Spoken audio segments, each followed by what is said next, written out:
जहांगीर वगैरह के समय के भारत में भी ये स्थिति थी, शाहजहां और जहांगीर इनके समय में, जो कुल राजस्व था भारत सरकार कह लीजिए, मुगल का मतलब भारत से उस समय की भारत सरकार, जो मुगल बादशाह हिंद का जो कुल रेवेन्यू था उसका 72%, कितना 72% मुगल सम्राट के परिवार और उनके एक्सटेंडेड फैमिली के खाने खर्चे में खर्च होता था। 72% जी, एक्सटेंडेड फैमिली थी, वो 10-10 हजार लोगों की थी। एक परिवार में 10,000 लोग? जी हाँ। इतना बड़ा कुनबा कैसे आया, वो भी जरा समझाइए। 3,500 से ज्यादा स्त्रियां अकबर के हरम में थी। 3,500 से ज्यादा? जी हाँ। तो जब जिससे मिल लिए तो किसी के 2, किसी के 4, किसी के 8। बादशाह सलामत, अच्छा बादशाह मिले नहीं मिले, कोई दूसरा मिल लिया तो भी संतान हो गए। बादशाह को तो फिर फुर्सत नहीं, जीवन में एक बार मिल लिए, फिर वो स्त्री तो कहीं ना कहीं कुछ तो जीवन धारण करेंगे। ये उसूल था कि भाई वजीफा बनेगा, क्योंकि शाही खून, 500 रुपया महीना, 1000 रुपया महीना, 2000 रुपया महीना का सबका वजीफा बांध दिया था, पूरा देश वजीफे में लुटा दिया। उनके शर्मा जाए कि वो हिंदुस्तान का बादशाह क्या हिंदुस्तान के लिए करता हो। मसनद लगा के अपना लेटे हैं, जिले लाही पान रखा है, सादा पान है और एक तरफ अफीम वाला पान है। अफीम वाला पान खुद खाते सादा, मीर आ गया तो खिला दिया, बोले भाई तुम भी खाओ। और जब वो बहुत मूड होता ना भाई क्या, जब बहुत अच्छा कुछ एंजॉय करना, तो वो कहते थे भाई उसको बुलाओ इस शहर की कोई नामी गिरामी शाह को, आगे बैठ गए। तो बादशाह सलामत जिले इलाही मावदौलत उससे उसके पेशे का कोई एक दिन का किस्सा सुन कि भाई फिर रामू आया, अच्छा फिर क्या हुआ, पूरा बता क्या। हिंदुस्तान के बादशाह के पास इतना समय था ना।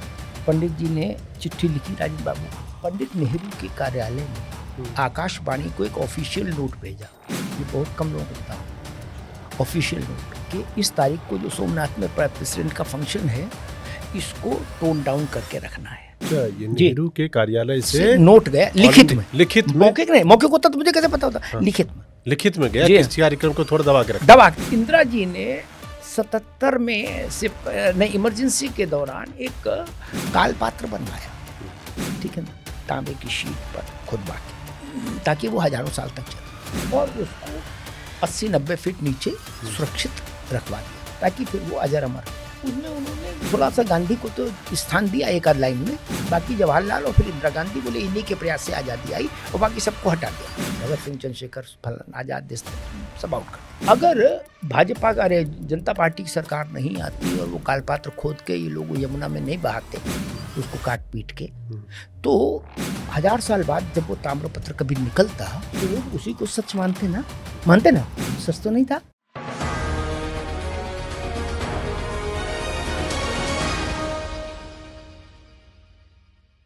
हिंदुस्तान को अगर समझना है तो आपको उत्तर प्रदेश को समझना होगा, और किसी भी जगह, किसी भी राज्य, किसी भी देश को अगर समझना है तो सबसे पहले ज़रूरी होता है कि वहाँ के सियासत को आप समझें, राजनीति को समझें, सियासतदानों को समझें, मुद्दों को समझें, तो आपको एक्चुअल पिक्चर उस जगह की और उस देश की समझ में आएगी। तो मैंने पहले तो कहा कि उत्तर प्रदेश का, लेकिन उत्तर प्रदेश ये पूरा हिंदुस्तान नहीं है। उत्तर प्रदेश से जुड़ता है, दिल्ली से जुड़ती है चीज़ें, तो फिर समूचे हिंदुस्तान की तस्वीर साफ होती है, जिसमें सिर्फ पॉलिटिक्स ही नहीं, पॉलिटिक्स से इतर भी है।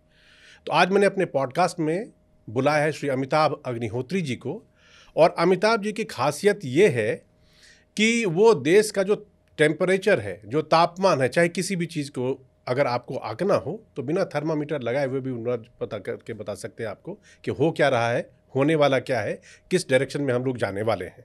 तो सर आपका बहुत बहुत स्वागत। धन्यवाद मेहर जी। सर, मैं आपके बहुत सारे पॉडकास्ट, बहुत सारे वीडियोस देखता हूं, और मेरे मन में जो पर्सनल जिज्ञासा है वो मैं सबसे पहले सोचा कि मैं पूछ लूं आपसे। आप लोगों के साथ कनेक्ट बहुत अच्छे से करते हैं। अच्छे से मेरा मतलब है आप लोगों की भाषा, लोगों की जुबान, लोगों के दिल, लोगों की नब्ज को समझते हैं और उसी हिसाब से अपनी बात रखते हैं। नेता भी यही काम करते हैं, नेता का भी यही सबसे मूल है कि आप जनता की नब्ज, देश की नब्ज, राजनीति की नब्ज को समझेंगे, तभी आप कामयाब हो पाएंगे, तभी आप सत्ता में आ पाएंगे। आपके दिल में कभी नेता वेता बनने का ख्याल नहीं आया? नहीं, नेता बनने का ख्याल नहीं आया, क्योंकि अच्छा 2 स्थितियां होती जीवन में। एक तो होती है कि भाई इसलिए ख्याल नहीं आया कि मिल नहीं सकता, तो छोड़ो उधर क्या देखना, मिल नहीं सकता है? नहीं, ऐसे होता है ना भाई, जिस जगह जो चीज़ हमको उपलब्ध नहीं हो सकती उधर क्यों इच्छा रखें। एक तो जीवन में ये ऐसे लोग हैं। ठीक है। एक होते हैं कि वो मजबूरी में आप वो हैं, क्या कि भाई आपको ऑफर नहीं इसलिए आप। मेरे साथ स्थिति ये हुई कि मतलब नेताओं के नाम नहीं भी लें तो 92-93 से 92-93 से 92-93 हाँ, मतलब अयोध्या हाँ, उत्तर प्रदेश हाँ, जब सुलग रहा था, जब गर्म था, तब उस मेरे पास बल्कि 91 में मेरे पास प्रस्ताव आया था। क्या 91 में लोकसभा लड़ी है, 91 में लोकसभा। जी हाँ। अच्छा। और उस वक्त मैं नाम में नहीं जाऊंगा, उन लोग उस आंदोलन के बड़े चेहरों ने मुझसे कहा कि हमारी जिम्मेदारी है, आप लड़ो, आप जीत के आओगे, आप भाषण देना, आपको समझ है भाषण की, आप जनता को समझते हैं बढ़िया से। वहां से लेके और अभी तक मेरे पास प्रस्ताव हर वर्ग से आया कि आप आ जाइए, चुनाव लड़ लीजिए। ठीक है। एक पार्टी का मेरे पास प्रस्ताव आया तो मैंने कहा कि मेरे जैसे आदमी से क्या कराएंगे आप? अच्छा। मैं क्या करूंगा आपकी पार्टी में? तो उन्होंने कहा कि साहब आप सिर्फ 100 सभाएं कर दीजिए इलेक्शन में। 100 सभाएं करने का टारगेट दिया। 100 जनसभाएं कर दीजिएगा, हमारा बेड़ा पार हो जाएगा। अच्छा। आपकी गारंटी लोग मान लेते हैं। क्या अगर आप ये गारंटी ले दोगे कि ना इनको वोट दो और सड़क बन जाएगी तो बन जाएगी। हाँ, नहीं सड़क नहीं, पब्लिक में अगर आप ये कह देंगे मंच पर खड़े होके कि मेहर को वोट दो, हमारी गारंटी ही अच्छा काम करेंगे। अच्छा। तो चीजें ऐसा सर्टिफिकेट हो गया ना, हो जाएगा। लेकिन मैंने हर बार यही सोचा कि राजनीति में दो कारणों से राजनीति से दूर। एक तो मैं प्रस्ताव देने वालों को से अक्सर हम हास्य विनोद में कहता हूं कि भाई अभी जो रिश्ता है ये ज्वाइन करने के 2-4-5 दिन के अंदर खत्म हो जाएगा, राम जोहार भी जाएगी। क्या ना आप मुझे रख पाओगे ना मैं आपके साथ रह पाऊंगा। क्या क्योंकि वो जो एक राजनीति की जो पहली और अंतिम शर्त है आज की राजनीति की कि आप काले को काला और सफेद को सफेद नहीं कहेंगे। क्या ब्लैक एंड व्हाइट में नहीं चलेगा। नहीं, जो भी है, सच है वो नहीं कहेंगे। जो हम कहेंगे, जो नैरेटिव पार्टी का टॉप लीडर तय करेगा, आप उसी को आगे लेके जाएंगे। ठीक है। और जब हमसे वो हो नहीं सकता तो उस गांव का रास्ता क्या पूछना, फिर क्यों देखना उस तरफ। राजनीति की पहली शर्त यही है। ठीक। और मेरे साथ समस्या ये है कि सोमवार को भाजपा, लोग कहते हैं कि भाजपा के पक्ष में अग्निहोत्री जी है, मंगल को कहते हैं कि सपा के पक्ष में है, बुध को कहते हैं बसपा के पक्ष में है, बृहस्पति शुक्र को कहते हैं कांग्रेस के पक्ष में बोले।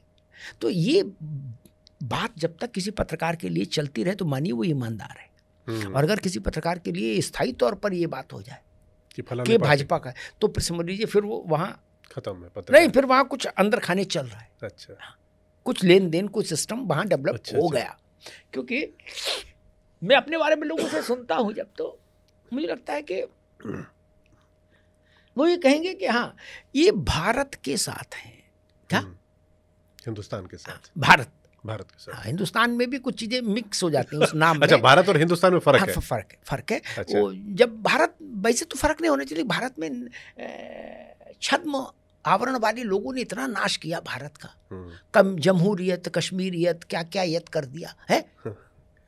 और वहाँ कलमा के आधार पर आदमी की जिंदगी और मौत का फैसला हो रहा है ना। तो ये मैं सब ज्यादा उर्दू मिला के कुछ, जो आप उर्दू से समस्या नहीं।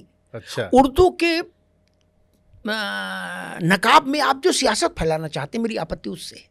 अच्छा, उर्दू के नकाब में जो सियासत है, उससे उर्दू तो भाषा है, भाषा से क्या की समस्या जी। लेकिन जब आप भारत को हिंदुस्तान क्यों बोलना चाहते हैं?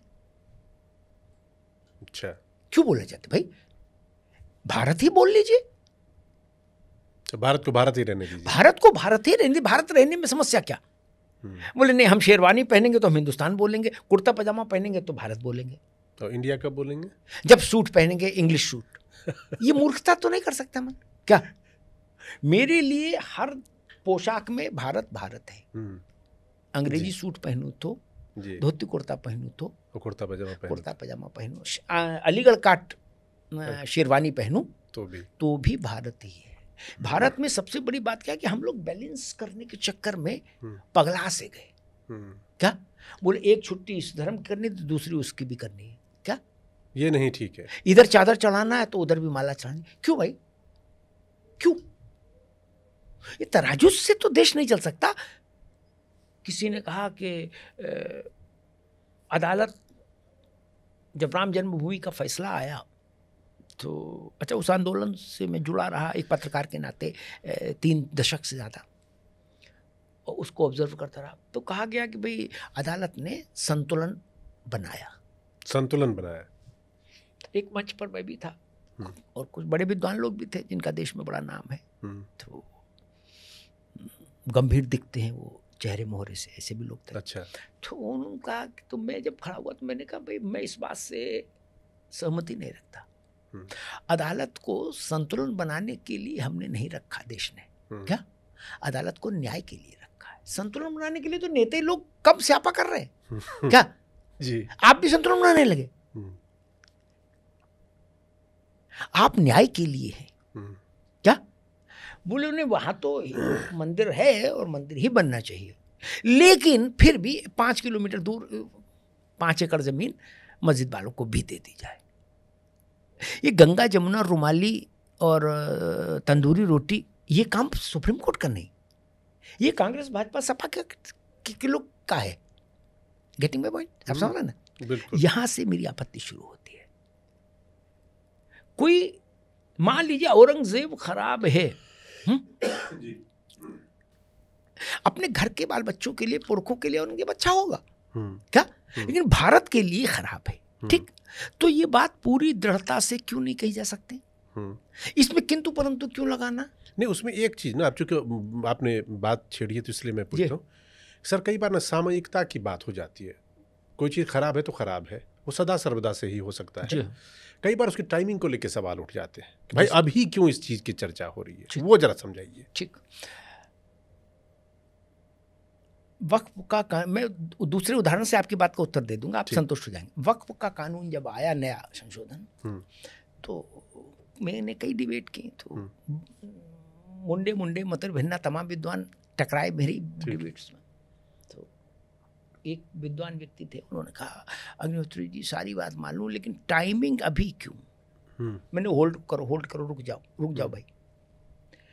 मैंने कहा कि 2024 में वक्फ लाते तो आप समर्थन करते, 23 में, ऐसे करके मैं 14 तक गया। मैंने वो साल बता दीजिए कि जब मोदी वक्फ में ये कानून लाते और आप समर्थन करते, तो आपको तो समर्थन 14 में भी नहीं करना था, 24 में भी नहीं करना था, 25 में भी नहीं करना, तो आपको टाइमिंग से क्या समस्या? समझ गए ना आप? ठीक है, आपको कभी समर्थन नहीं करना। दूसरी बात, कुछ लोग कहते हैं कि इतिहास को बदलना मूर्खता है, कहते हैं ना विद्वान लोग। क्या? नहीं, मैं उस बात से सहमत नहीं। इसीलिए मैं कहता हूं जिधर लोग पैताना रखते उधर मेरा सिरहाना है, और जिधर लोगों का सिरहाना उधर मेरा पैताना। ठीक, मैं आपको एक उदाहरण देता हूं कि सोमनाथ का जब पुनरुद्धार हुआ तो जवाहरलाल जी ने उस पर बड़ा नाखुशी जाहिर की। उन्होंने कहा क्या ड्रामा है भाई, क्यों हो रहा है? लेकिन खैर फिर जवाहरलाल जी की ही चलती हो, केवल ऐसा नहीं था, तो वो बात चल गई। गांधी जी के पास मसला आया, गांधी जी ने कहा भाई सरकारी पैसा नहीं लगना चाहिए। क्या? अच्छा, ये भी सोचिए, सरकारी पैसा पाकिस्तान को 50 लाख दिया जा सकता है क्या, बिना किसी देनदारी के। Gandhi ji just for sake of Gandhi's will, क्या? लेकिन सोमनाथ में नहीं लगना चाहिए, बाबा ने कहा, तो बना लो। बना। कन्हैया लाल माणिक लाल मुंशी उसको अगुवाई कर रहे थे, सरदार पटेल उस न्यास के अध्यक्ष थे। राजेंद्र बाबू को इन्विटेशन आया कि आपको मुख्य यजमान रहना है। फनी जी ने उसकी आलोचना की, उनको चिट्ठी लिखी कि आपको नहीं जाना चाहिए, भारत के राष्ट्रपति को।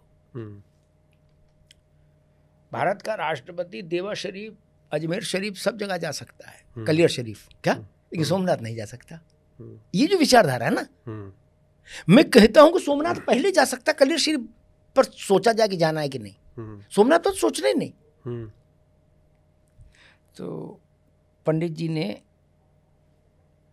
चिट्ठी लिखी राजेंद्र बाबू को, लेकिन राजेंद्र बाबू ने उनको कहा कि नहीं, मुझे लगता है मुझे जाना चाहिए, और बात समाप्त करके वो चले गए। अब हाथ से तो रोक नहीं सकते आप राष्ट्रपति को। पंडित नेहरू के कार्यालय ने आकाशवाणी को एक ऑफिशियल नोट भेजा, ये बहुत कम लोगों को पता होगा। अच्छा, ऑफिशियल नोट कि इस तारीख को जो सोमनाथ में प्रेसिडेंट का फंक्शन है, इसको टोन डाउन करके रखना है। अच्छा, ये नेहरू के कार्यालय से नोट गया लिखित में। लिखित में? मौखिक नहीं, मौखिक होता तो मुझे कैसे पता होता। हाँ। लिखित में, लिखित में गया कि इस कार्यक्रम को थोड़ा दबा के रखा, दबा थोड़ा बिल्कुल दबा के रखी, बस इतना हो जाएगा। पर राष्ट्रपति थे और नहीं होता चलता एक चलते चलते। आप तो टीवी के इतने वर्षों के संपादक रहे तो होता है, ठीक है फटाफट में डाल दो।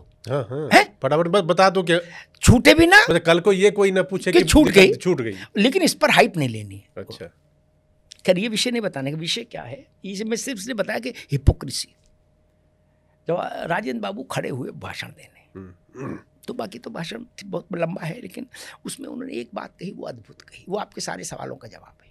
आपसे मतलब आप जैसे जिनकी उत्सुकता है, जिसके मन में ये सवाल है उसके लिए ये सवाल अगर उत्सुकता के कारण है तो स्वागत है, उसका उत्तर होना चाहिए। लेकिन अगर इसके पीछे धूर्तता हो सवाल के पीछे, तो उत्तर वो उत्तर का पात्र नहीं सवाल। अगर धूर्तता है सवाल में तो उत्तर क्यों दे? और ये तो सवाल पूछने वाले को सामने हो तो पता ही लग जाता है कि मंशा क्या है। राजेंद्र बाबू ने कहा कि मुझसे कहा जा रहा है, ये देखिए ये सब हिपोक्रेसी उस समय चले, मुझसे कहा जा रहा है कि सोमनाथ के पुनरुद्धार से भारत की फसल अच्छी होने लगेगी, किसानों को लाभ हो जाएगा, बाढ़ नहीं आएगी, सूखा नहीं आएगा, तो प्रभु की कृपा होगी इसलिए। नहीं प्रभु नहीं, दुकान से कारखाने लग जाएंगे, अस्पताल खुल जाएंगे, रेल चल जाएगी, जो आज मूर्खतापूर्ण तर्क दिए जाते हैं ना कि भाई मंदिर बनने से क्या ऐसा ऐसा हो जाएगा। तो ऐसे मूर्ख प्राचीन काल से हैं, ये नवीन नहीं है, ये है पहले से। राजेंद्र बाबू ने उत्तर दिया अद्भुत अद्भुत। उन्होंने कहा कि नहीं, ऐसा कुछ नहीं होगा मंदिर के पुनरुद्धार से। अच्छा, अब मैं बताता हूँ कि क्या होगा जिसके लिए हम लोग यहाँ आए और जिसके लिए वल्लभ भाई ने प्रयास किया। बोले वो ये होगा कि भारत के मन में अंदर तक जो हीनता की ग्रंथि बैठ गई है 1000 साल की गुलामी के कारण जी, वो हीनता की ग्रंथि हट जाएगी। जब ध्वज पताका फहराएगा, धर्म ध्वजा फहराएगी सोमनाथ के शिखर पर, तो वो भारत के मन से एहसास कमतरी, इंफीरियरिटी कॉम्प्लेक्स इंग्लिश में, उसको हटा देगी। और राजेंद्र बाबू ने कहा कि हम मानते हैं कि आप हीनता की ग्रंथि हटा दीजिए, ये काम हम लोगों का है, बाकी काम हिंदुस्तान का नौजवान खुद कर लेगा अपना। अच्छा, फिर वो लड़ लेगा, फिर वो संघर्ष कर लेगा और दुनिया में जीत हासिल कर लेगा, मतलब यहां से जीत से। लेकिन पहले उसके मन से ये धारणा हमें हटानी है कि हम तो गुलाम हैं भैया, हमें क्या, एहसास कमतर हटाना, एहसास कमतरी, इंफीरियरिटी कॉम्प्लेक्स, हीनता की ग्रंथि। वैसे ही मैं कहता हूं कि लोग कहते थे एक राम जी का मंदिर कहीं और नहीं बन सकता, तो मैं कहते थे आप मूर्ख हैं भाई, व्यवहारिक तौर पर भी कहीं और नहीं बन सकता, जन्म स्थान एक ही रह सकता। बिल्कुल, क्या बिल्कुल, टूरिज्म कहीं भी हो सकता है, दुनिया भर में आप प्रवासी अप्रवासी बन सकते हैं, लेकिन जन्म स्थान एक ही रहेगा। मैंने कहा पूरे अखिल विश्व में राम के दूसरे जन्म स्थान का कहीं कोई उल्लेख है? नहीं। तीसरी बात मैंने कहा कि हिंदुस्तान वही मंदिर इसलिए बनना चाहिए, वह मंदिर उस मानसिकता का उन्मूलन करेगा, उस मानसिकता पर हमारी विजय स्थापित करेगा जिस मानसिकता के चलते वो मंदिर गिराया गया था बाबर के समय में। अच्छा, आप समझ रहे हैं ना, उसका रेक्टिफिकेशन होना अनिवार्य है। अगर कोई उसको ये कहता है कि गड़े मुर्दे उखाड़े जा रहे हैं, तो यही मान लीजिए। लेकिन अयोध्या, मथुरा, काशी, वहाँ के देव विग्रहों के साथ जो हुआ वो क्यों हुआ? शायद मैंने कभी एक दो जगह और भी इसी बात को कहा है इसी संदर्भ में। अयोध्या, मथुरा और काशी, ये तीनों भारत के पॉलिटिकल सेंटर कभी नहीं रहे, समझिएगा, कभी नहीं रहे। सहमत है ना? सहमत है ना जी? ये भारत के पॉलिटिकल राजधानी नहीं रहे कभी कि आज भारत चला हो। ये भारत के सैन्य अड्डे भी नहीं रहे कभी। कभी आपने ऐसा इतिहास में सुना है? नहीं। ये भारत की फाइनेंशियल राजधानी भी नहीं रहे, किसी युग में नहीं रहे, चाहे मौर्य काल हो, चाहे गुप्ता काल हो, चाहे अशोक का काल हो, चाहे किसी का काल, कभी नहीं रहे। बिल्कुल। ये बाबा सन्यासियों का, लंगोट का, गंगा का, यमुना का, या हरिभजन का स्थान रहा। लेकिन जो आया अमरकंद, समरकंद, जिमीकंद से, जहां से भी, वो वहां से इन्हीं का नाम लेके क्यों आया? क्या कोलकाता लूट पर कब्जा करते समझ में आता था, दिल्ली बड़ा रहा, आगरा था, क्या वहां क्यों गए? पता है क्यों गए? क्यों, जरा समझाइए। यही समझ, गुजरात पर कब्जा करते आप सोमनाथ क्यों गए? गुजरात तो सामुद्रिक व्यापार का मुगलों से पहले से केंद्र बिल्कुल था। बिल्कुल। इसलिए गए, ये समझ ले आदमी तो फिर वो सहमत हो जाएगा कि हाँ भाई इन चीजों का निस्तारण तो करना ही होगा। अन्यथा ये है कि पाँव में फोड़ा है और फोड़े पर मिहिर ने रुमाल रख लिया। रुमाल रखने से कुछ नहीं हो रहा बाबू, दूर से भी फोड़ा दिख रहा है, उसका आकृति तो दिख रही ना, और दर्द भी हो रहा है। एक बार फोड़े का ऑपरेशन हो जाने दीजिए, मवाद निकल जाए, सूख जाए, सूखने की दवा खा लीजिए, फिर अच्छा हो जाएगा, फिर रुमाल भी रखने की जरूरत नहीं पड़ेगी छुपाने की। इसलिए आए ये लोग, इन्होंने ये R&D की, ये शोध किया कि भारत का आत्मसम्मान और आत्मस्वाभिमान और भारत की संस्कृति का आत्मसम्मान क्या उसके केंद्र बिंदु कहाँ है? तो कहा काशी, मथुरा और अयोध्या। क्या वो भारत के भाव जगत के सबसे बड़े नायक हैं तीनों, रामकृष्ण और शिव। लोहिया ने कहा कि भारत को की कल्पना नहीं हो सकती रामकृष्ण और शिव के बिना। तो बोले अच्छा पहले इन्हीं तीन को ध्वस्त कर दो। अच्छा, क्या ये वैसा ही कि हमारा घर गिराने की बजाय पूरा क्या हमारे घर से हमारे परबाबा की तस्वीर या मूर्ति ला के चौराहे पर उसको जूतों से पीट के तोड़ फोड़ के है और अपने घर की सीढ़ी में चुनवा दिया। क्या इसका क्या संदेश है? हम बताना चाहते हैं कि उनके पुरखे हमारे जूतों के नीचे हैं, ये नहीं बताना चाहते। बिल्कुल मैसेजिंग। मथुरा में कृष्ण जन्म स्थान पर कृष्ण की मूर्ति को लेकर आगरा की मस्जिद के सीढ़ियों में चुनवाने का अर्थ क्या था? लूटपाट करने आए थे, समझ में आ गया। ये क्या था? इस मैसेजिंग का काउंटर मैसेजिंग से ही होगा। क्या ये जान लीजिए जी। और जो लोग इस तरह की बातें कहते हैं कि फोड़े पर रुमाल रख लो, वो धूर्त है। सर आपकी बात से मैं एक चीज समझ रहा हूँ, पूरा आप कॉन्टेक्स्ट समझा रहे हैं और इसमें सवाल किसी एक जगह का, भाई आर्थिक राजधानी नहीं है, पॉलिटिकल केंद्र नहीं है, सैन्य केंद्र नहीं था, कुछ सैन्य भी केंद्र नहीं है। तीन ही चीजें महत्वपूर्ण है किसी भी राष्ट्र पर हमले, तीन ही जगह हो सकता है जहां से देश चलता है राजनीतिक से। दिल्ली भी हम भारत के हिसाब से बताएं, दिल्ली बॉम्बे आर्थिक राजधानी, और सैन्य केंद्र मान लीजिए जहां सेना का एस्टेब्लिशमेंट हो सबसे बड़ा।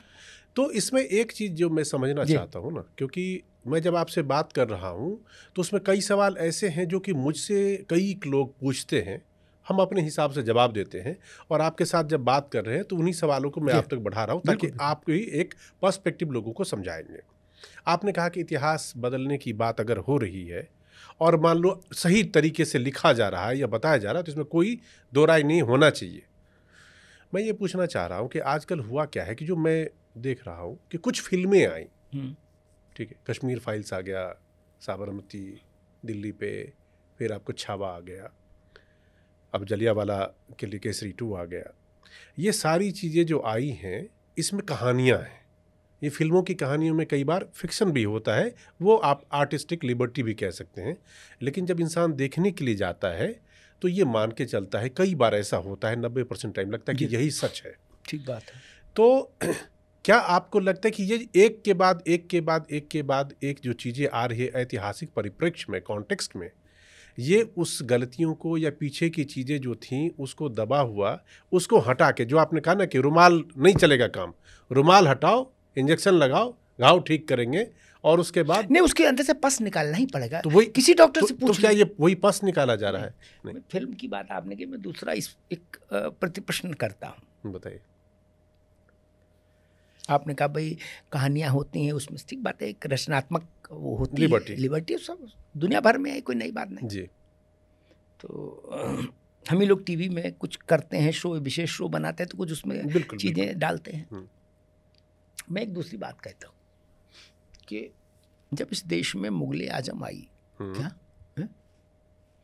तो 6.25 फुट का अकबर, पृथ्वीराज कपूर, ऐसी मूछें, हाँ नथुलाल जैसी, क्या कितनी बढ़िया आवाज, रौदार एकदम बिल्कुल। अनारकली, सलीम तुम्हें मरने नहीं देगा, अकबर तुम्हें जीने नहीं देगा, क्या जिले इलाही महाबली, क्या क्या संबोधन थे ना, थे।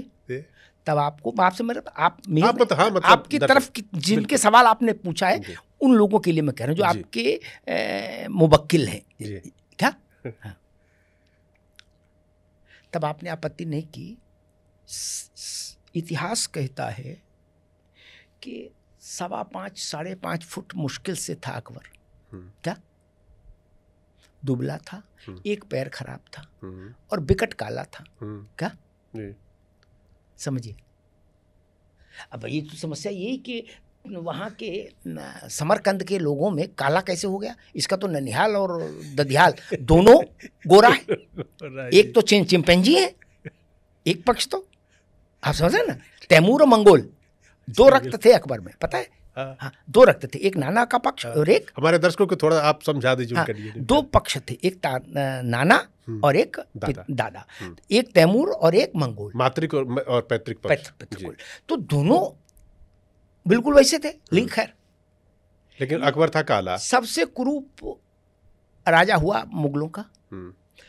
फिर आपने ये सवाल तब नहीं उठाया, बोलो भाई साहब ये गलत ना, लोग सही मान लेंगे अकबर को, ऐसा ना बनाओ, क्या जो ये गुड्डू है हलवाई इसको ले जाओ, है इसकी कदकाठी अकबर से मिल रही, आपने नहीं मांगा, ऐसा मांगा नहीं ना, आपने कहा महाबली की जय हो, क्या कहा ना, तब आपको आपत्ति नहीं हुई अकबर के महिमा मंडन पर, क्या अब आपको छावा में आपत्ति है, क्यों, वहां भी लिबर्टी थी, यहाँ भी लिबर्टी, बनने दीजिए, जनता फैसला करेगी, वाई आर यू वरी। और पॉडकास्ट में उतना समय नहीं होता, वरना आप देखिए मैं इतिहास के ऐसे तमाम चीज़ें बता दूं जो धीरे धीरे लोगों के मन में इतिहास के नाम पर घुसा दी गई, वो इतिहास से नहीं आई लेकिन इतिहास के नाम पर घुसा दी गई। जी बिल्कुल, ताकि किसी एक व्यक्ति का जो योगदान है वो थोड़ा सा कम दिखे, क्या ये भारत में कोशिशें खूब हुई। इंदिरा जी ने 77 में से नहीं इमरजेंसी के दौरान एक कालपात्र बनवाया, ठीक है ना, तांबे की शीट पर खुदबा के, ताकि वो हजारों साल तक चले, और उसको 80-90 फीट नीचे सुरक्षित रखवा दिया ताकि फिर वो अजर अमर हो जाए। उसमें उन्होंने थोड़ा सा गांधी को तो स्थान दिया एक आध लाइन में, बाकी जवाहरलाल और फिर इंदिरा गांधी बोले इन्हीं के प्रयास से आज़ादी आई, और बाकी सबको हटा दिया उन्होंने, भगत सिंह, चंद्रशेखर, फलन, आज़ाद, दिस सब आउट कर दिया, ठीक। और अगर भाजपा का जनता पार्टी की सरकार नहीं आती और वो कालपात्र खोद के ये लोग यमुना में नहीं बहाते उसको काट पीट के, तो 1000 साल बाद जब वो ताम्रपत्र कभी निकलता तो लोग उसी को सच मानते ना, मानते ना, लेकिन वो सच तो नहीं था, समझिएगा। वैसे ही मैं कहता हूं कि एक आंकड़ा देता हूं आपको, ये जहांगीर वगैरह के समय के भारत में भी ये स्थिति थी, शाहजहां और जहांगीर इनके उस समय में, कि जो कुल राजस्व था भारत सरकार कह लीजिए, मुगल का मतलब भारत उस समय की भारत सरकार है ना, जो मुगल बादशाह हिंद का जो कुल रेवेन्यू था उसका 72%, कितना 72% मुगल सम्राट के परिवार और उनके एक्सटेंडेड फैमिली के खाने खर्चे में खर्च होता था, 72% जी, और 28% में पूरा हिंदुस्तान मरे चाहे जिए। ये आपने कहीं पढ़ा? एनसीईआरटी की किताब में तो मिलेगा ही नहीं पढ़ा होगा, नहीं। किसी फिल्म वाले ने भी नहीं फिल्म बनाई, हम बताएंगे हमने कहाँ पढ़ा, ठीक है ना, नहीं बताएंगे जी, नहीं बताएंगे ना, यही समस्या है। आप कहेंगे बड़े उदार राजा थे, उन्होंने ये किया, अरे भाई कर कैसे दिया जब 72% तो वजीफे में चला गया। आपको पता है एक एक सम्राट, एक एक उसके परिवार, सम्राट के परिवार के साथ जो एक्सटेंडेड फैमिली थी वो 10-10 हज़ार लोगों की थी, एक परिवार में 10,000 लोग, जी हाँ। इतना बड़ा कुनबा कैसे आया, वो भी जरा समझाइए। 3,500 हम्म, से ज्यादा स्त्रियां अकबर के हरम में थीं। 3,500 से ज्यादा। जी। हाँ, ये सुना है। हाँ, तो जब जिससे मिल लिए तो किसी के 2, किसी के 4, किसी के 8। बादशाह सलामत। अच्छा, बादशाह मिले नहीं मिले, कोई दूसरा मिल लिया तो भी संतान हो गई। बादशाह को तो फिर फुर्सत नहीं क्या? जीवन में एक बार मिल लिए, फिर वो स्त्री तो कहीं ना कहीं कुछ तो जीवन धारण करेंगे क्या? ये उसूल था कि भाई वजीफा बंधेगा, जो कि शाही खून है हम्म, क्या? हम्म, तो 500 रुपया महीना, 1000 रुपया महीना, 2000 रुपया महीना, क्या सबका वजीफा बांध दिया था। हम्म, पूरा देश वजीफे में लुटा दिया। लोग कहते हैं कि अकबर के लिए कहा जाता है कि अकबर बहुत चिंतनशील राजा था। हम्म, धर्म और इन सब पर भी चिंतन करता था और बड़ी बड़ी धर्म सभाएं कराता था हम्म, ना। गलत है। अकबर के समय जो विदेशी आए यहाँ, जिन्होंने मुगल दरबार में भी काम किया, एक तो डॉक्टर आए, हम्म, उन्होंने मुगल दरबार, उन्होंने अपनी किताब लिखी है। उन लोगों ने मालूम क्या लिखा है? जी, वो तो भाजपा के नहीं थे, ना आरएसएस के थे। हम्म, उन्होंने लिखा अकबर का प्री शगल मालूम क्या था? क्या? मतलब सुन के शर्मा जाए कि वो हिंदुस्तान का बादशाह क्या हिंदुस्तान के लिए करता होगा। मसनद लगा के अपना लेटे हैं जिले इलाही, पानदान रखा है, सादा पान है और एक तरफ अफीम वाला पान है। अफीम वाला पान खुद खाते सादा, मीर आ गया तो खिला दिया, बोले भाई तुम भी खाओ। और जब वो बहुत मूड में होता ना भाई क्या, जब बहुत अच्छा कुछ एंजॉय करना, तो वो कहते थे भाई उसको बुलाओ इस शहर की कोई नामी गिरामी वेश्या को। आ गई वेश्या, बैठ गई सामने। तो बादशाह सलामत जिले इलाही मावदौलत उससे उसके पेशे का कोई एक दिन का किस्सा सुनते थे। अच्छा, कि भाई फिर रामू आया, अच्छा फिर क्या हुआ, पूरा बताओ ना, पूरा बताओ। क्या हिंदुस्तान के बादशाह के पास इतना समय था ना? आगरा में अपने महल के आउटर स्पेस में वेश्याओं का नगर बसाया था अकबर ने, इसीलिए क्या कि दूर नहीं रहनी चाहिए। आप कह रहे हो कि इनको चिंतनशील मान लो, इनको दीनी इलाही धर्म चलाया इन्होंने। ये मुतहर निकाह कहां से आया पता है आपको? नहीं पता होगा। स्त्री के अपमान का इससे बड़ा दस्तावेज कोई नहीं विश्व में। अकबर के समय में क्या था? अच्छा, ये विदेशी भी बड़े धूर्त थे। जब इनको पता लग गया कि सम्राट ठरकी है भारत का, तो आने लगे सब। कोई नीला पत्थर ले आता था, कोई पीला पत्थर ले आता था, कहता था हुजूर ये दुनिया का इकलौता पत्थर है क्या? तो 50 किलो सोना ले गया। कोई कबूतर ले आया, बोले बोल लेता है, कोई तोता ले आया, इससे सब इनको फैला दे। कुछ और समझदार थे, वो लड़कियां ले आते थे अपने यहाँ से। अच्छा, कहते थे हुजूर इसको देखिए, तो वो राजा हो जाते थे, मतलब संपन्न हो जाते थे लड़की के बदले में। आप सोचिए कि अकबर ने मुतह निकाह किए। मुतह निकाह होता है कि कोई स्त्री पसंद आ गई, उसको अपने साथ रख लिया, फिर मन भर गया एक दिन में या हफ्ते भर में तो भगा दिया। तो बवाल मचने लगा। तो अकबर ने मौलाना को बुलाया, भाई मौलाना तुम लोग इतने दिन से बिरयानी खा रहे हो यहाँ, कुछ काम भी करो हमारा। बोले बताओ। बोले हमारे इस निकाह को कुरान के उसमें डाल, सांचे में डालो। बोले हुजूर इसमें तो नहीं आ सकता, ये तो अल्लाह पाक की शान में गुस्ताखी जो आप कर रहे हो, बेरोक टोक कही जा रहा हो। तो उन्होंने कहा नहीं आ सकता, तो फिर जो इसको कुरान में फिट कर पाएंगे हम उनको रखेंगे। तुम्हारा ये तब से चल रहा है नारा, सरतन से जुदा, सरतन से जुदा, ऐसा नहीं कि आज आया। अच्छा, तो मौलवियों ने भी कहा भाई अपना क्या जा रहा है, मालपुए खा रहा है गुरु, इसी के मन की कह दो, नहीं तो मारे जाएंगे। अगले दिन वो लोग आए मौलवी, और उन्होंने ये सब मेरे बने बनाए ना, ये सब किस्से लिखे हुए किताबों में है। जो विदेशी आए उन्होंने जो संस्मरण लिखे उनके हिस्से हैं। आप कहेंगे तो मैं कुछ किताबें आपको भेज, उनका डिटेल भेज दूंगा, पढ़िएगा उनको।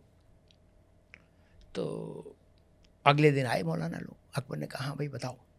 बोले हुजूर एक को मिल गया है रास्ता, और अब ये कुरान से बिल्कुल अप्रूव्ड हो गया मामला। बोले क्या? बोले इसका एक बस कागज बनाना होगा, निकाहनामा। वो बड़ा निकाहनामा होता है, ये छोटा बनेगा ना, नैनो टेक्नोलॉजी वाला। अच्छा, नैनो टेक्नोलॉजी की मतलब 4 लाइनें इसमें लिखी जाएंगी कि भाई इनसे 5,000 रुपए के एवज में बादशाह सलामत ने निकाह किया 10 दिन के लिए, 5 दिन के लिए, 7 दिन के लिए, बोलो इसमें दिन लिख दिए जाएंगे। उसके बाद इनको आप भगा दो, इनका कोई हक नहीं, शरिया के हिसाब से नहीं होगा। ठीक है, बोलो जिल्ले इलाही की जय। राजा खुश हो गया, बादशाह।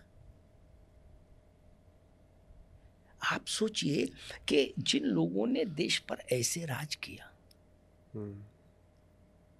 हम उनके इतिहास को सिर पर ढोना चाहते हैं और राणा सांगा पर सवाल उठाना चाहते हैं। ये तो नहीं चलेगा ना। और वो लोग सवाल उठा रहे जो राणा सांगा को जानते नहीं। वो जानते अकबर को भी नहीं है, बाबर को भी नहीं है, कोई उतना पढ़ा लिखा नहीं उन्होंने। सिनेमा देखना और मनोहर कहानियां पढ़ना, इतिहास पढ़ना नहीं होता ना। बिल्कुल। या व्हाट्सएप पढ़ना, व्हाट्सएप यूनिवर्सिटी। अब व्हाट्सएप मनोहर कहानियों का व्हाट्सएप वर्जन, ये व्हाट्सएप मनोहर कहानियों के वर्जन है। अपने अपने मन की सब कहानी लिख देते हैं। इसलिए मैं लोगों से कहता हूं कि ये तय करना होगा कि इस्लाम, क्रिश्चियनिटी, ये 2 बाहर के धर्म आए हैं भारत में। बाकी अधिकांश धर्म तो यहीं जन्मे। बिल्कुल। सिख, जैन, बौद्ध,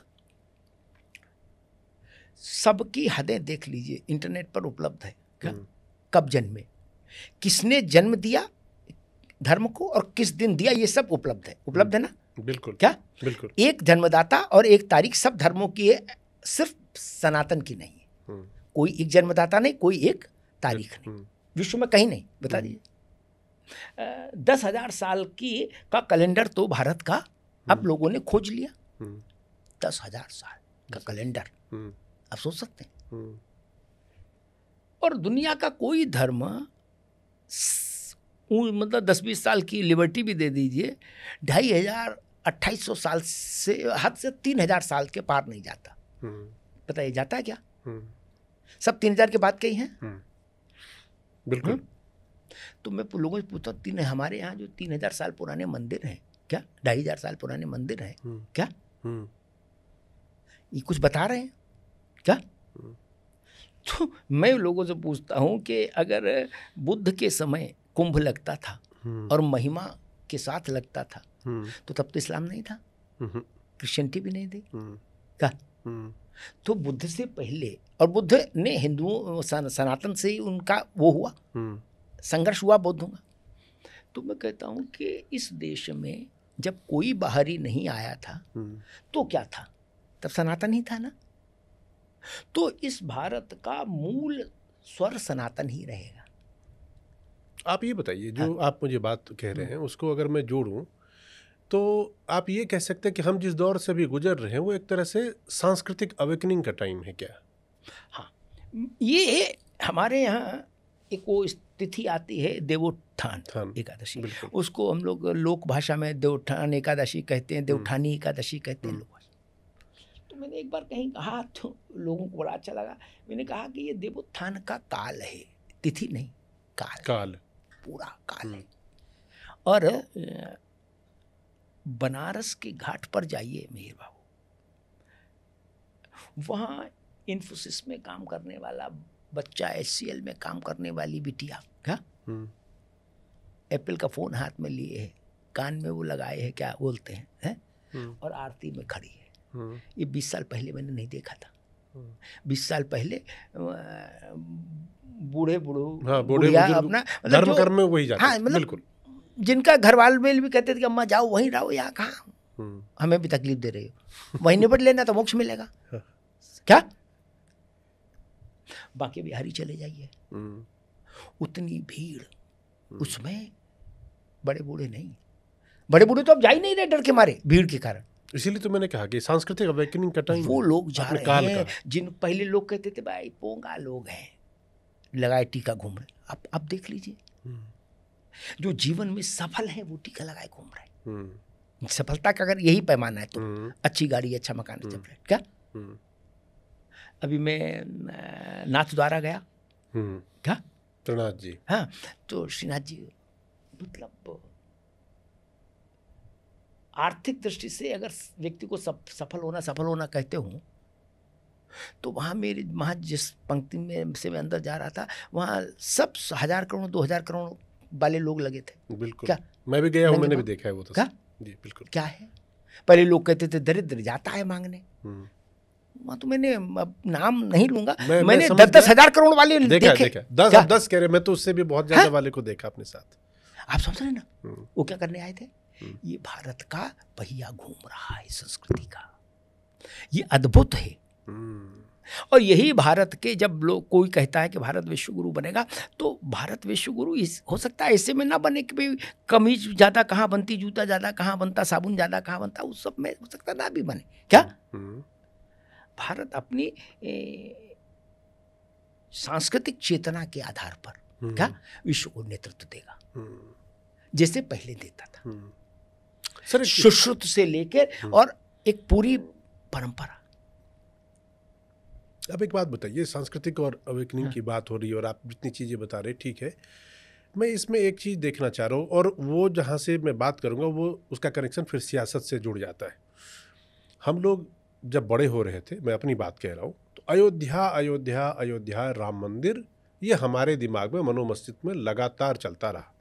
अयोध्या में राम मंदिर का निर्माण हो गया, और मैं पार्लियामेंट या कहीं और भी 1-2 जगह भी मैंने सुना है उमा भारती जी को खास तौर पे कि भाई अयोध्या काशी मथुरा हमें दे दो, हम शांत हो जाएंगे, फिर हमें जो है सो ज़्यादा इतना खोद खाद करने की ज़रूरत नहीं है। अभी हमने देखा कि संभल में निकल गया, मंत्र प्रकट हो गया। मैं पूछता हूँ कि संभल को कौन पूछे?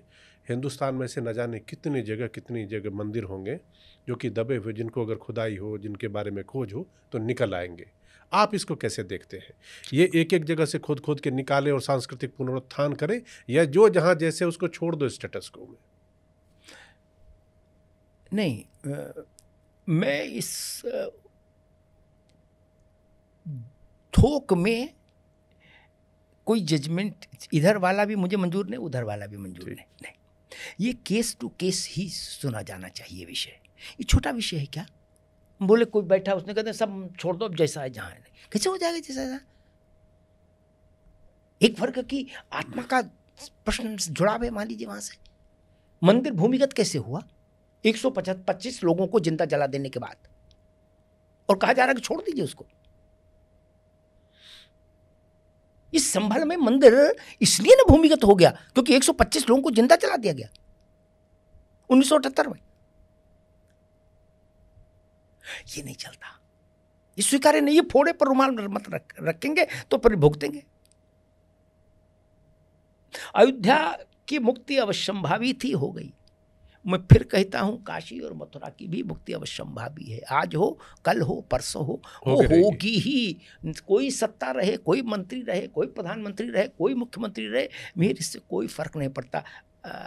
मेरी बात लिख के रख लीजिए, क्या होना ही है। हर काल का एक, हमारे जीवन काल में होगा, ये बताइए आप। ये मैं नहीं कह सकता। अच्छा। हर कालखंड की एक गति होती है। क्या एक गति थी जब ये सब देवस्थान विलुप्त हो रहे थे, मतलब इनके ऊपर बिल्कुल पहचान खत्म हो, पहचान का संकट पैदा किया गया। वो कालखंड बीत गया। अब घड़ी फिर रात के 12 बजेंगे तो दिन के भी तो बजेंगे भैया। 12 बजे रात पर जब ताली बजा रहे थे तो दिन का 12 बजे आपसे क्यों नहीं झेला जा रहा है? तो रोशनी को भी झेलना पड़ेगा ना। बोलो ना भाई, जब काला चश्मा नहीं, हम करें बेल्डिंग वाला चश्मा लगा लो। सूरज के नीचे खड़े होगे तो पसीना तो आएगा ना, पता तो लगेगा ना सूरज है। बिल्कुल, ये वही है। कुछ लोग बेल्डिंग वाला चश्मा लगाए हैं, है ना, लेकिन सूरज तो सूरज है मित्र। ये समय का सूर्य है। उर्वशी अपने, उन्होंने लिखा ना दिनकर जी ने, उर्वशी अपने समय का सूर्य हूं मैं, मृत्यु मानव की ध्वजा का तूर्य हूं मैं। तो मुझे लगता है कि ऐसा कोई फतवा जारी नहीं हो सकता कि सब ऐसे ही रहने दो। नहीं, ये करोड़ों लोगों की आस्था का विषय है। तो आप जो चीज़ बता रहे हैं उसका मतलब ये है कि आप ये मत सोचिए कि अयोध्या, काशी, मथुरा या संभल फॉर दैट मैटर ये अंत है। अगर इस तरह की चीज़ें कहीं उद्भेदन होता है, कहीं सामने आता है, तो उसका पुनरुद्धार होना ही चाहिए। क्यों नहीं होना चाहिए? लोग अपने पुरखों की ज़मीन खोजने मॉरिशस और त्रिनिदाद से आते हैं। क्या गाजीपुर में पैदल घूम रहे हैं, बस कोई बता देता कि यहीं रहते थे तुम्हारे परबाबा, क्या तो मिट्टी ये लगता है पुड़िया में ले जाता है। क्यों? मॉरिशस के राष्ट्रपति आए थे सर, लेकिन कहानी यहीं से तो टर्न हो जाती है। मैं दूसरी बात कर रहा हूँ, बताइए। अपने अतीत से जुड़ाव। क्या अपने हम क्यों ऐसा चाहते हैं कि भारत अपने अतीत को विस्मृत कर दे? जवाहरलाल जी की मूर्ति रहे, क्या भगवान कृष्ण की वो मूर्ति नहीं खोजी जाए? क्या तो ठीक नहीं ना।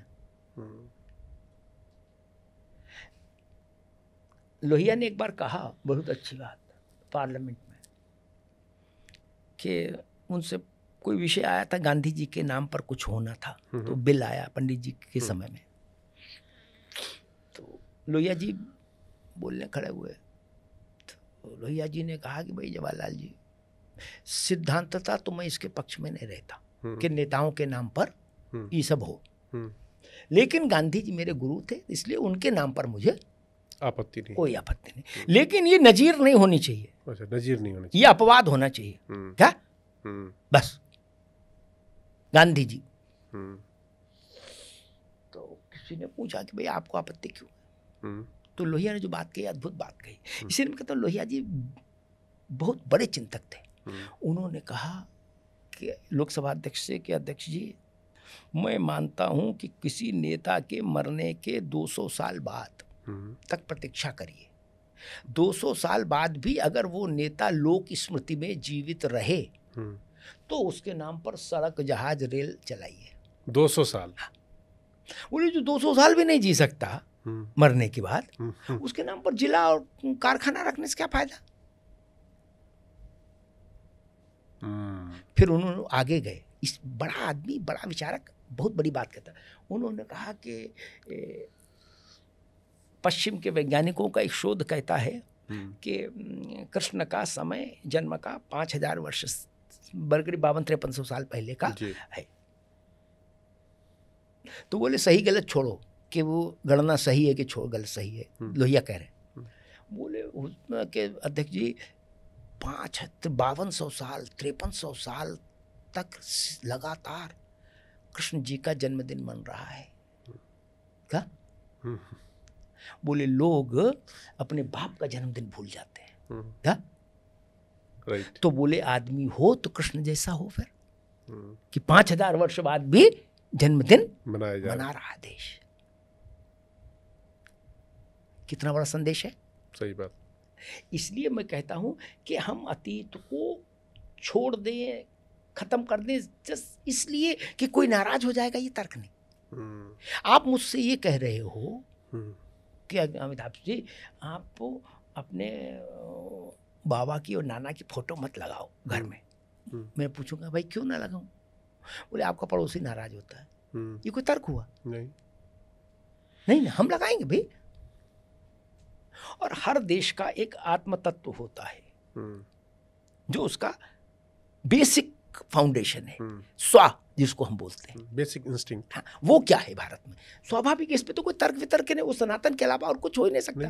उसमें कोई तो बेसिक जो इंस्टिंक्ट है उसको तो प्रायोरिटी मिलेगी भैया, नहीं मिलेगी? बिल्कुल मिलनी ही चाहिए, नैसर्गिक न्याय यही कहता है।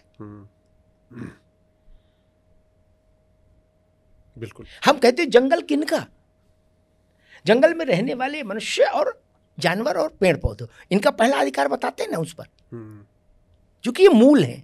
वैसे ही भारत भूमि में उसका आत्म तत्व है सनातन। बाकी सब लोग बाहर बाद में आए मेहमान हैं जो बाद में यहीं रह गए।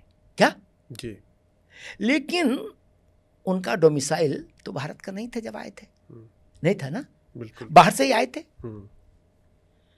बिल्कुल बिल्कुल। तो जो बाहर से आए हैं उनकी स्थिति में और जो मूल निवासी हैं उनकी स्थिति में अंतर रहना चाहिए, ऐसा मैं मानता हूँ। ठीक सर, ये तो बहुत आपने जो एक तरह से सांस्कृतिक मैं कह सकता हूँ, आध्यात्मिक जो भी कह लीजिए, इस तरह से जो बहुत अच्छे से समझाया, उसके लिए आपका बहुत बहुत शुक्रिया। जी।